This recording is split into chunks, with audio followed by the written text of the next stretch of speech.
My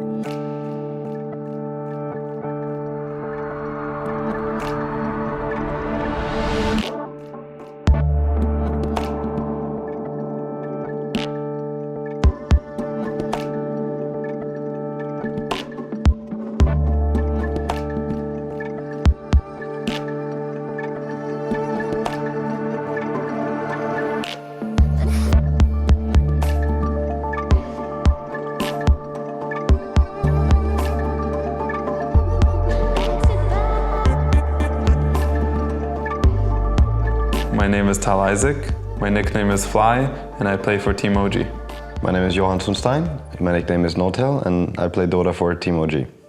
So today we're going to take you to a trip down memory lane.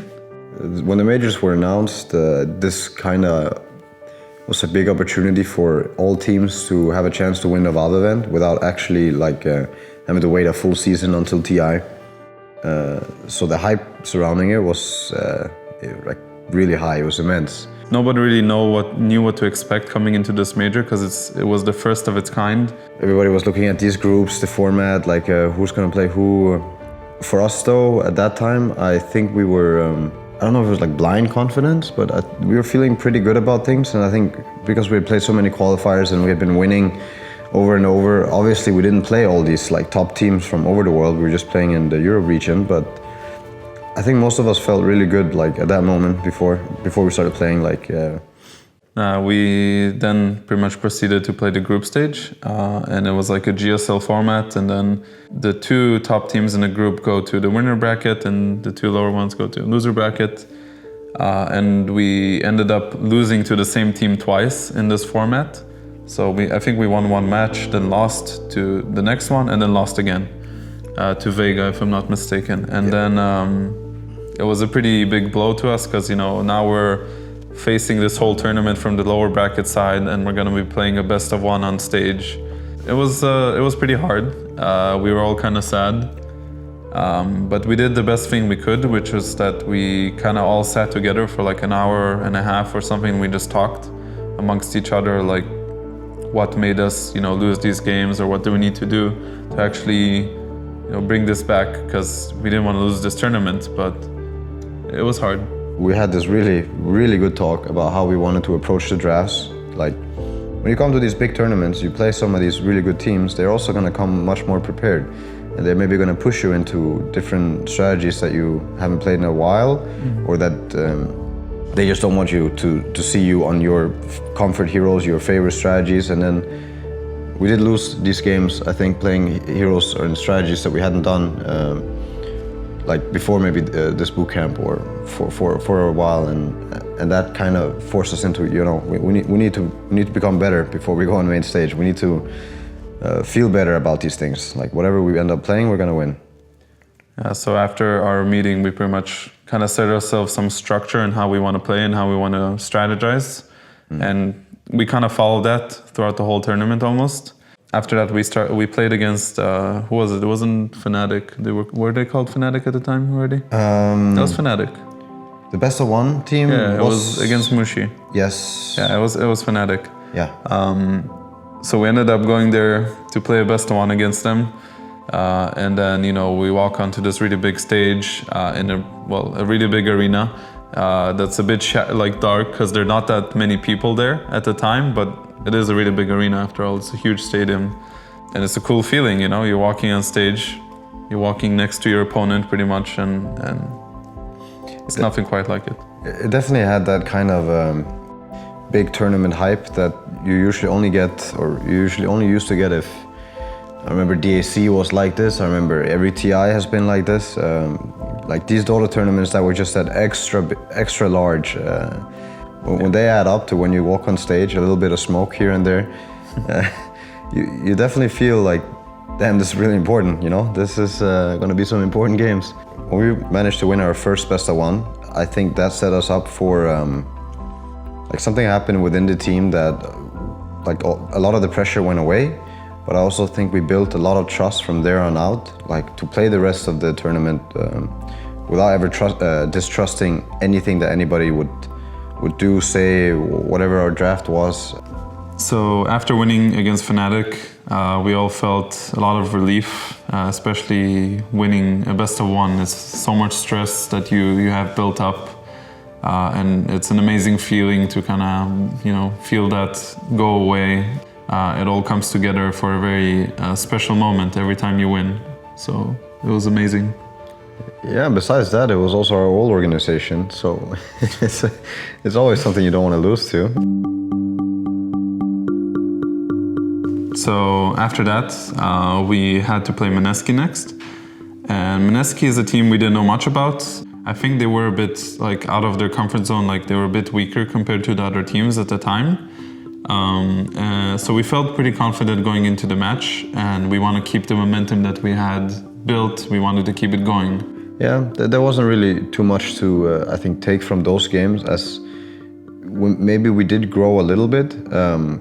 But yeah, Meneski, that was definitely not one of the stronger teams, but we managed to 2-0 and we managed to move further. Yeah.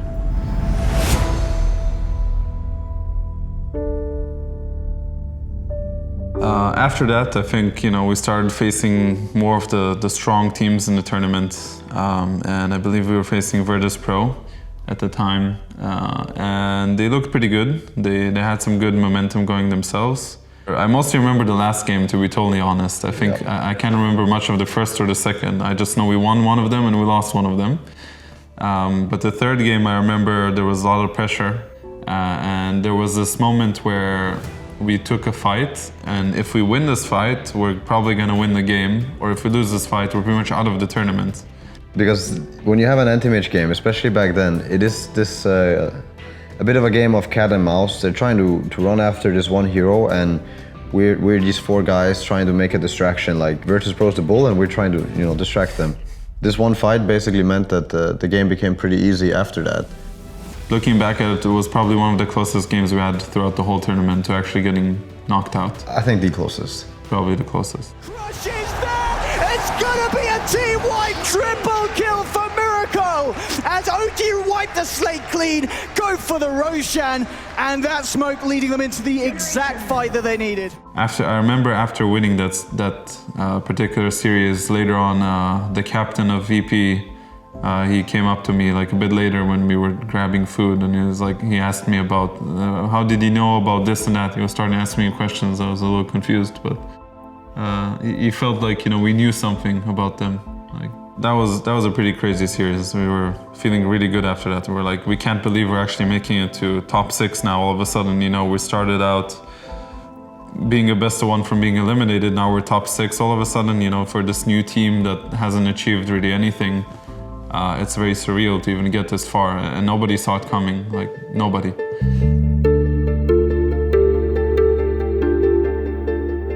We had to face, who was it? CDEC. It was CDEC. These guys were TI runner-ups, so it's not an easy opponent per se. No, and they were also a Chinese team, which it's always different to play from Dota teams from different regions, and their team was a very structured one.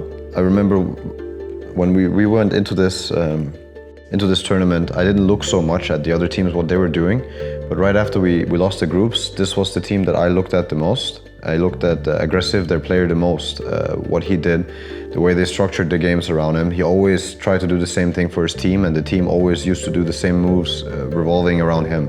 So this player definitely bought me a lot of game wins in this tournament, and it also made our drafting, I felt, very tailored to what we could do and wanted to do with Miracle.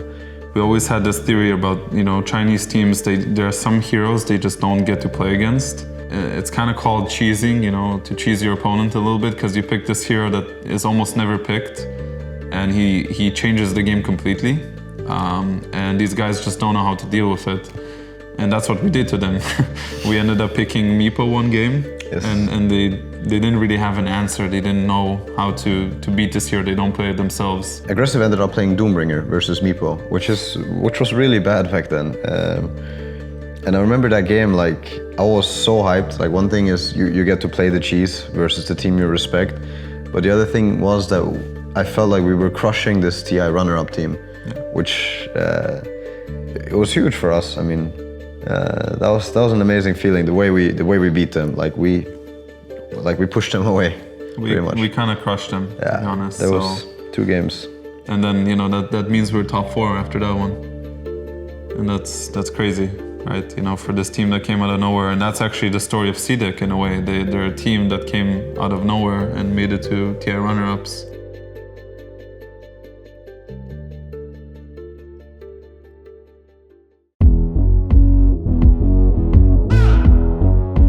And I think next we had to play eHome, another Chinese team. And these guys, they're a team with legendary players like Lanham. They're super disciplined, but they're also extremely cocky about the way that they would approach the draft. Yeah. We had, for example, a strategy we beat Fnatic with the strategy with our IO for crit. And the Chinese usually look down on this hero. They don't respect it very much. And if they feel that way, they're very stubborn about it. They would just play against that hero non-stop if they think it's not good. And this was one of our best strategies. And first game, we actually go for the strategy. They let us have it, and they beat it. We lost the first game. Granted that they had planned their strategy out for this one hero, they actually gave it enough respect to plan against it. And then, all right, they used their, our coach always uses the word bullet. They used their 1 bullet for this. Yeah. And then they gave it again. And then they lost. So yeah, basically we played the same strategy twice. We just had to tweak it a little bit. They won the first game, we won the second. The third game they banned it. They were like, all right, we had our fun. Let's play a different type of game. And then we just went to another one of our comfort strategies. And I remember the games they were pretty close. All the games against them were really tough. This is one of the best Chinese teams, and yeah, it's very different compared to playing European teams. Very different. It's always good to beat them, because no matter what, if you want to beat a Chinese team regularly, if you're trying to beat them in a best of 3 or best of 5, you are usually gonna need talent, a good team. But most of all, if you don't have any amount of discipline, you can't really beat them in a best of 3. At least that's how it feels like. If you lose to Chinese, you usually lose to their discipline. And I remember after winning that series, it was actually, it's just insane to think about that. We've been playing every single day. We're getting up, we're doing the same thing. We're preparing for the team for an hour, and then we go play on stage again and again and again. This is ridiculous amount of games, actually, how much we've been playing. Yeah, I started feeling it towards the end there. Yeah. You woke up and it was the same shuttle ride with the same coffee in hand, and you go there, you're doing the same thing, walking on stage, play a game, go back, eat, sleep. The days feel really short when you do the same thing every day. And I remember that after every win, you would have to you would have to choose one player to stay on the stage and have a post-game interview. And I remember at the time it was a Coddle guy who was hosting the tournament, and he was like, I'm tired of seeing you guys every day because, we keep winning every day from the lower bracket. We keep having games. He's like, he's seen all of us by now. Who does he choose again now? He's running out of people. And when you think back at it, to just think about how many games we've played, it's it almost never happens. In fact, it has never happened that the team made this lower bracket run in a major event. At this point, it does feel really good to be in our position. It felt really good to be the team we're in the lower bracket, but we're the Shark Tank and every team that goes down there, they just get eaten up. It was we're playing without any pressure, I want to say. Yeah. I was playing with absolutely 0 pressure, and I do think any team that dropped down at this point, they maybe get hit by a realization that, we lost, but we still have a chance. And then they might look at what's going on in the lower bracket, and they're like, they're trying to crawl back up, but they can't. So it definitely felt like people were stuck with us. We're not stuck with somebody that comes from the upper bracket and, this team is so strong. No, it was absolutely 0 pressure to play in our position. I think next opponent after eHome was EG, if I'm not mistaken. This was top 3 already, actually, top 3, and it was, I think, also the last day of the tournament. That was the last day, yes. Yeah, it was the last day. Oh, and that started out so bad for me.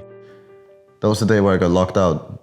Oh yeah, I remember that. So we go there with our shuttle. Every day is the same. You know, I have my coffee in hand, and this time I might have went an hour or two earlier because our day was longer with a best of 3 into a best of 5. I mean, you just wanted to get your practice in. And I was doing some games, or one game at least, before we started every day. And this time nobody was there at the venue, and they locked our doors to our practice rooms. So I went there really early, got up really early, and all I could do was like hit my head up against the wall, like waiting for somebody to come with a key. I was trying to crawl up on the handle, but there was these flimsy doors, like white doors, that I would break everything down if I tried, I felt like. So yeah, watching Prison Break didn't help me. I just had to sit there and wait. But that EG series, that was super intense. That was, if VP wasn't the closest game for us to get knocked out, that was definitely game 3 versus EG then. We got completely destroyed first game, like we were crushed. They destroyed us, like it was not even close. And you know, they just looked like another day in the office. You know, they're walking in super good. Everybody knows EG is like one of the teams to beat. They're super confident. They're easy, no problem. You know, we'll take down this team, this no-name team out of nowhere. And then, you know, we were kind of like backstage, kind of thinking to ourselves, no, whatever, we've been in this situation before, let's do it again, type of thing. There was I don't think there was any moment any of us were like, oh, we're about to get knocked out or anything. We're just, all right, another game, sure. We're used to this. We've been in the lower bracket for so long. This is like our home now. And second game, we crushed them back. It was another pretty quick game, to be honest. It was, we stomped them back. And I think that hit them much harder than it hit us. Yeah. A quick game into another quick game, and then came the third game where I want to say that strategy-wise, we were probably struggling a bit in this series, and we had to find another way to win. And props to Miracle for that game. Like he had to pull out, you know, some magic out of his hat. I remember me and Tal, we were in a position that game where we were very helpless in what we could do. It was another game of cat and mouse. It's every time there's an anti-mage in it. EG had it this time. We're playing heroes with very, very low amount of lockdown, and this mouse, like Arteezy was playing anti-mage, he was jumping around everywhere. Like we couldn't catch him. The game wasn't in our hands at all. Like no. Even though we played perfect, like it doesn't mean we win this game. We're gonna lose the longer it goes. And Miracle that game, he found some really, really good alchemist build and managed to kill Arteezy on his own. A lot of concepts that we had talked about before the tournament kind of came together here.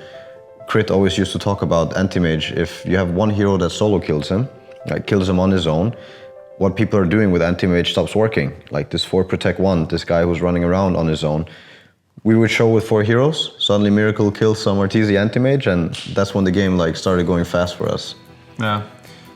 There was pretty much nothing I could do that could really win the game from my position, and neither could Johan. And it definitely felt like the game was slipping away. We felt like we were gonna lose a little bit at some point. But then, like Johan said, Miracle kind of did his own magic and actually won that game for us on his own, pretty much. Yeah, I mean, that's the magic of Dota. I think if this game were to be played again and again, both teams could win it, 100%. It was a very close game. And then we end up winning, so there you go. We're now in the finals all of a sudden, you know, we're like, we just beat EG, and we're like, it's a very cool feeling, you know, you're in the finals now from all the way starting in the lower bracket. It's been like, you know, 10 years now of playing every single day, waking up and playing. That's what it feels like, you know, you've been doing this for so long. Yeah, now you see the finish line. Just this one more game. We were, I want to say all of us, super confident going into this, like unstoppable. Seeing somebody do this run from lower bracket and then they meet you in the finals, it might be like a bit of like a sinking feeling. I'm not really sure. Of course, they should not have lost confidence in anything, but yeah, I keep thinking about this thing that like keeps eating everything on the way. And we always found a way like to move one step further, and now it's just the final one. Yeah, it was, I mean, the whole thing is like, again, it's very surreal to come from the lower bracket and make it out. It's never happened before, especially for a team to win the whole thing. It's incredible to even think about it.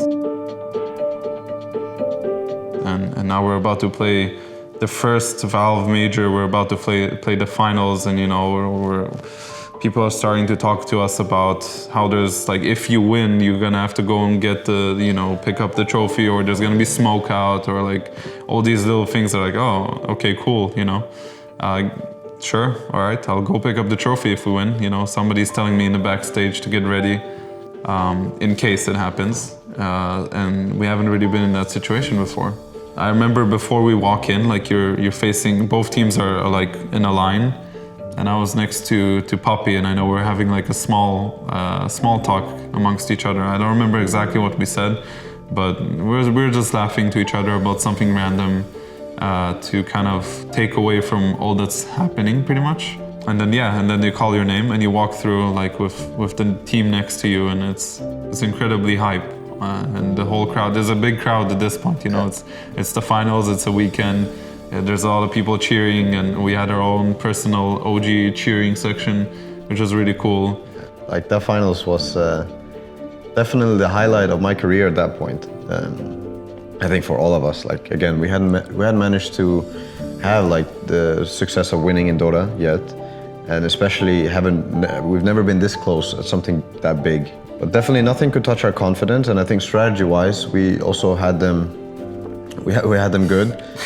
We had them good, yeah. Yes, I think, like after the first game, like it was such a good feeling. Like the way we were playing and against them, they were playing under a lot of pressure.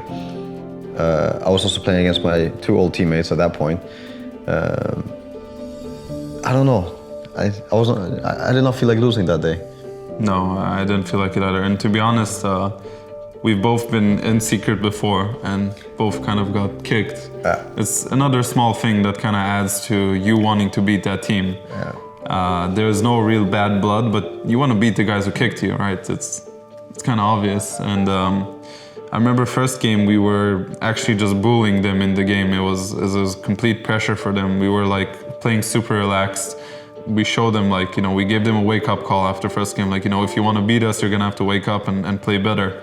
Because first game was all on us. Like, we destroyed them in every sense of it. They were trying to do some sneaky strategies. We were on top of it. We stopped them. Everywhere they were getting basically killed in the game. So I think after that, it was like they had to pull out something. Like, I can't remember if we dropped the second or third game. The third game. It was the third game that we dropped? I remember, because they had a plan going into this in terms of how they want to approach the draft. They were like, all right, it's not working. We're one game from being eliminated. It's time to switch it up. And that's when we weren't as ready for what they were going to do.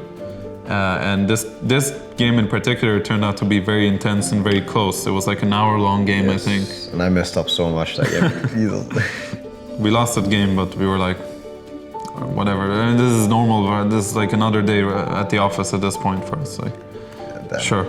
I mean, I at that moment, though, I do think I was tasting the win. Like, I might have started thinking about it a bit. It does happen, actually, when you win. You're so close to winning, and you're like, you're 2 games ahead. You're 2-0 in the best of 5. You're like, there's no way I'm gonna lose 3 games in a row. It's almost unthinkable. Yeah. And that's usually when you actually start losing, is when you see the win and you think about it too much, and you end up, you know, not playing your best or not being as focused as before. So yeah, after we were seeing the victory too much and we were thinking about it too much, like, oh, just one more win, then we ended up losing.